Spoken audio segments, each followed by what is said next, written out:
Friends, మరువం మొక్క గురించి తెలియని వాళ్ళు ఎవరు ఉండరండి. ఎందుకంటే ఆ మొక్క మన ఇంట్లో ఉందనుకోండి, చుట్టుపక్కల అయితే వాసన అయితే చాలా అద్భుతంగా ఉంటుంది. ఈరోజు వీడియోలో మనము ఈ మొక్క గురించి తెలుసుకుందాము. చాలా మంది చెప్తున్న కంప్లైంట్ ఏమంటే ఈ మరువం మొక్క సరిగ్గా పెరగడం లేదని, ఎండిపోతూ ఉంటుంది, అసలు బ్రతకడం లేదని చెప్తూ ఉంటారు. సో ఇవాళ వీడియోలో మనము కొన్ని టిప్స్ అయితే తెలుసుకుందామండి. చూస్తున్నారు కదా మరువం మొక్క అయితే ఎంత చక్కగా ఉందో.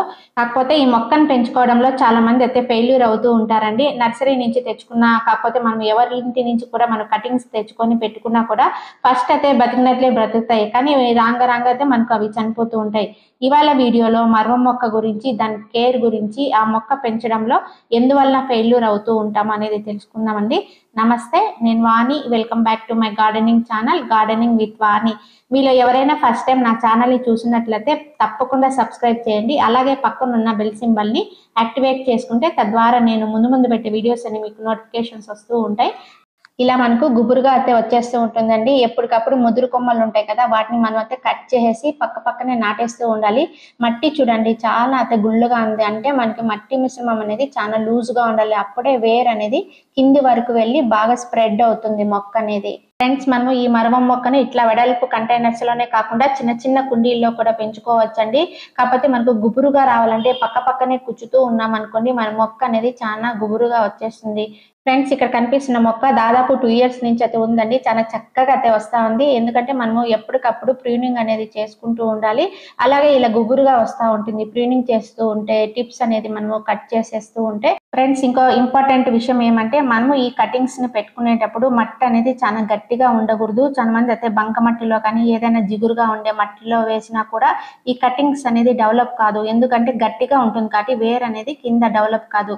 కొద్దిగా మనము ఇసుక కానీ ఏదైనా రైస్ పొట్టు అంటాం కదా, అలాంటివి కానీ మనం కలిపి వేసాం అనుకోండి, మట్టి అనేది లూజ్ గా అవుతుంది. అప్పుడు వేర్ అనేది కింద బాగా స్ప్రెడ్ అయ్యి మొక్క అనేది మనకు డెవలప్మెంట్ అనేది ఉంటుంది. ఫ్రెండ్స్, ఇక్కడ కనిపిస్తున్న మొక్కలు కేవలం కటింగ్స్ ద్వారా వచ్చిన మొక్కలే అండి. ఎంత హెల్తీగా, ఎంత బుషిగా పెరిగినాయో కదా. కేవలం ఇవి మట్టి మిశ్రమం లూజ్గా ఉండే దాని వల్ల ఇంత హెల్తీగా వచ్చాయండి. ఫ్రెండ్స్, మనము ఈ మొక్కను కటింగ్స్ ద్వారా ఇట్లా ప్రాపగేట్ చేసుకునేటప్పుడు సాయిల్ మిక్స్ అనేది చాలా ప్రాపర్గా ఉండాలండి. అంటే మనకు వెల్ డ్రైన్ అనేది చాలా సిస్టమేటిక్గా ఉండాలి. అంటే మనము ఇసుకను కూడా ఖచ్చితంగా అయితే వేయాలండి. ఇసుకతో పాటు అంటే ఒకవేళ ఇసుక లేదు అనుకుంటే వరి పొట్టు ఉంటుంది కదండి, వరి పొట్టు కూడా వేయచ్చు. అంటే మట్టి 1%, కోకోపిట్ 1% అయితే ఇసుక 1:1:1 రేషియోలో అయితే ఈ మట్టి మిశ్రమం కలిపానండి. అలాగే ఈ మట్టి మిశ్రమంలో వేపపిండి అనేది ఖచ్చితంగా వేయాలండి. వేపపిండి అనేది మనకు తెగుళ్ళు లేకుండా ఉండడానికి, అంటే మట్టి ఎంత క్వాంటిటీ ఉంటే దాని ప్రకారం అయితే నేను 2 గుప్పులు అయితే వేస్తున్నానండి. ఎప్పుడైనా కనుక మనం వేలు తెగుళ్ళు అంటే కుళ్ళిపోతూ ఉంటాయి కదా, అలాంటివి రాకుండా ఉండాలి అంటే ముందుగానే మనము మట్టి మిశ్రమంలో ఇలాంటివి కలుపుకోవాలి. ఇలా లూజ్ సాయిల్ మిక్స్ అనేది మనము కలుపుకున్న తర్వాత ఈ మొక్కనైతే మనము ఇందులో కటింగ్స్ ద్వారా ప్రాపగేట్ చేసుకోవాలి. అప్పుడే వెల్ డ్రైన్ సిస్టమ్ అనేది చాలా ఈజీగా ఉంటుంది. మనం వాటర్ పోసినా కూడా కిందికి జారుతూ ఉంటుంది. ఫ్రెండ్స్, చాలా మంది నర్సరీ నుంచి తెచ్చుకున్న మొక్కను కూడా ట్రాన్స్ప్లాంట్ చేసుకునేటప్పుడు మట్టి మిశ్రమం అంటే సాయిల్ మిక్స్ అనేది ఈ విధంగా ఉండాలండి. చాలా మంది ఫెయిల్యూర్ కావడానికి కారణం కూడా ఇదే అండి. సాయిల్ మిక్స్ లోపం వలన ఫెయిల్యూర్ అయిపోతూ ఉంటారు. అంతేకాకుండా మనము ఈ మొక్కను నాటుకునేదానికి అనుకూలమైన సమయం ఏదంటే రెయినీ సీజన్, లేకపోతే చలికాలం అండి. సమ్మర్లో ఎటువంటి పరిస్థితుల్లో కూడా మనము ఈ మొక్కను అయితే నాటకూడదు. కటింగ్స్ ద్వారా కూడా ప్రాపగేట్ అయితే కావండి. ఇవి ఎండాకాలంలో అయితే ఖచ్చితంగా చనిపోతాయి. ఒకవేళ మన దగ్గర ఉన్న మొక్కలను కూడా మనము సెమీ షేడ్ లో పెట్టుకోవాలి. ఎండ వేడికైతే ఈ మొక్కలు అయితే చనిపోతాయి. ఈ మరువం మొక్క ప్రతి ఇంట్లో ఉండదగిన మొక్క అండి. ఎందుకంటే లక్ష్మీదేవికి, విష్ణుమూర్తికి ఇష్టమైన ఆకు అంటారు. అంతేకాకుండా అమ్మవారి పూజకు కూడా ఎక్కువగా వాడుతూ ఉంటారండి. లక్ష్మీదేవికి ముఖ్యంగా శుక్రవారం, మంగళవారం అయితే మనం మరువం మొక్క పెడితే చాలా శ్రేష్టమని పెద్దవాళ్ళు అంటూ ఉంటారు. ఫ్రెండ్స్, అంతేకాకుండా ఎప్పటికప్పుడు ఎండిపోయిన కొమ్మలు ఉంటాయి కదండి, వాటిని టిప్స్ ని కట్ చేస్తూ ఉంటే ఇలా బుషీగా చాలా హెల్తీగా ఆకులు చూడండి ఎంత గ్రీనరీగా, ఎంత బుషీగా, ఎంత హెల్తీగా కనిపిస్తున్నాయి. కాబట్టి ఎప్పటికప్పుడు ఎండిపోయిన స్టెమ్స్ ని మనం కట్ చేసేస్తూ ఉండాలి. పక్కనే నాటేస్తూ ఉన్నాం అనుకోండి, ఈ విధంగా మనకు బుషీగా వచ్చేస్తాయి. ఫ్రెండ్స్, మన గార్డెన్ లో ఉన్న మొక్కలు హెల్తీగా పెరగాలంటే నైట్రోజన్ రిచ్ గా ఉండే ఫర్టిలైజర్స్ కానీ, లిక్విడ్ ఫర్టిలైజర్స్ కానీ మనం ఇస్తూ ఉన్నాం అనుకోండి, చాలా హెల్తీగా పెరుగుతాయి. మనకు ఈ బనానా పీల్స్ లో కానీ మనకు నైట్రోజన్ అనేది చాలా ఎక్కువగా ఉంటుందండి. నేను ఇవి తయారు చేసి 15 days ఒకసారి నా మొక్కలకు అనేది ఇస్తూ ఉంటాను. ఇలాంటి ఫర్టిలైజర్స్ మనం ఇచ్చామనుకోండి, మొక్కలు చాలా చక్కగా పెరగడమే కాకుండా చిగుర్లు బాగా రావడానికి, పూలు రావడానికి పనికొస్తుందండి. ఈ ఫర్టిలైజర్స్ అనేది అన్ని పూల మొక్కలకి యూజ్ అవుతుంది. ఫ్రెండ్స్, మనం ఇలాంటి లిక్విడ్ ఫర్టిలైజర్స్ ని చాలా రకాలుగా అయితే యూజ్ చేయొచ్చండి. ఫస్ట్ ఒక మెథడ్ అయితే చూపిస్తున్నాను. ఏమంటే ఫస్ట్ మాగిన అరటిపళ్ళని తీసుకున్నానండి. బియ్యం కడిగిన నీళ్ళలో బాగా అయితే ఇట్లా స్మాష్ చేస్తున్నాను. తర్వాత బెల్లం కలుపుతున్నానండి. ఈ 3 లిక్విడ్ ఫర్టిలైజర్ గా తయారు చేసి మొక్కలకైతే ఇస్తూ ఉంటాను.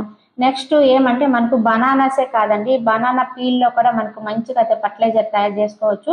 దానికోసం వాటర్ కాకుండా నేను బియ్యం కడిగిన నీళ్ళు తీసుకుంటున్నానండి. బియ్యం కడిగిన నీళ్ళను మనం ఎటువంటి పరిస్థితుల్లో పడేయకుండా రోజు అయితే మనము అలాగే పెట్టుకున్నాం అనుకోండి, మంచిగా అయితే మన మొక్కలకి యూజ్ అవుతుంది. నైట్రోజన్ రిచ్ గా ఉండే ఫర్టిలైజర్స్ ఇవ్వాలండి. సో మనకు ఈ మాగిన అరటిపండ్ల తొక్కల్లో మనకు నైట్రోజన్ అనేది రిచ్ గా ఉంటుందండి.